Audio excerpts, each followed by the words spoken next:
వచ్చాను.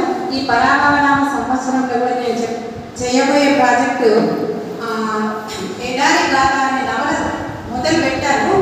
అది కూడా మళ్ళీ ఈ సంవత్సరం రావాలని కోరుకుంటున్నాను. పెద్దలందరికీ నమస్కారాలు. నీకు ఎక్కువసేపు మాట్లాడలేను.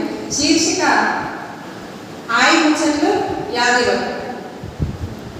బిడ్డ నీతిగా బ్రతుకు, అదే బరకతిస్తుంది. నిన్ను నిలబెడుతుంది రెక్కల కట్టం. భూతల్లి చల్లగా సుంటే పంటలు బాగా పండేను. పండిన కాయకూర పంచితే మంచిదే. పనులు నేర్చేటప్పుడు వేలు చూపిస్తే మట్ట అందుకో. ఇగరంతో ఉండి నిన్ను నమ్మినోళ్లకు సాయపడు. అవతార సోపతి 10 పైసలు పెట్టైనా ఇడిసేసి మంచి సోపతలను ఇడవకు. తిన్నలేము మనవకు నియత్గా ఉండు. నీటముగా ఉంటే భగవంతుడు నీ తోడుంటాడు. కులం మతం కుమ్ములాట లద్దు బిడ్డ. అందరూ మనోళ్ళే, అరసలు అయినోళ్ళే. కయ్యానికి కాలదుమ్మితే బతుకంతా ఆగమే. కలో గంటో కలిసున్నంత ఉత్తం లేదు. ఊరంతా చేరి అసైదుల్లా ఆడుతుంటే ఎండకుండా చల్లబువ్వ కడుపున పడ్డంత హాయే. నలుగురితో పలానోళ్ళ పిల్లని పేరు తెచ్చుకో.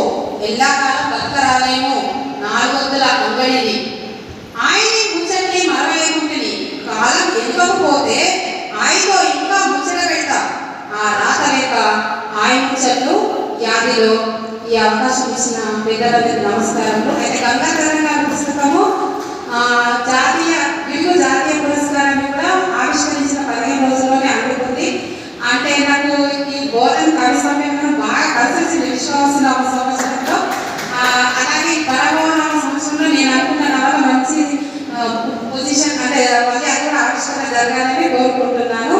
అంటే పుస్తకం ఆవిష్కరణ జరగాలి అంటే మనకున్న పొజిషన్కి నాకు నవల కాదు అని నేను వదిలేసిన.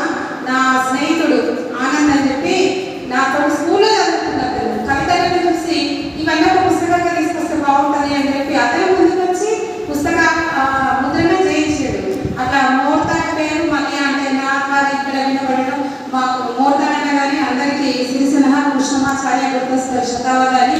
ఆ అంశంలో అంటే నేను వాళ్ళ స్కూల్లోనే చదువుతున్నా, వాళ్ళ స్కూల్లో టీచర్గా చేస్తున్నా సిరిసినహ వాళ్ళ స్కూల్లోనే. అట్లా వాళ్ళు తీసుకుంటారా అంటే ఇవన్నీ కలిసి వచ్చినాయి. మన నిజామాబాద్ కాసాల నరేష్ సార్ వీళ్ళ చేతుల మీద కానీ చంద్ర సార్ వీళ్ళ చేతుల మీద కానీ ఆవిష్కరణ జరిగింది. అక్కయ్యను పిలిచాను సోదరి. వారప్పుడు ఏదో చాలా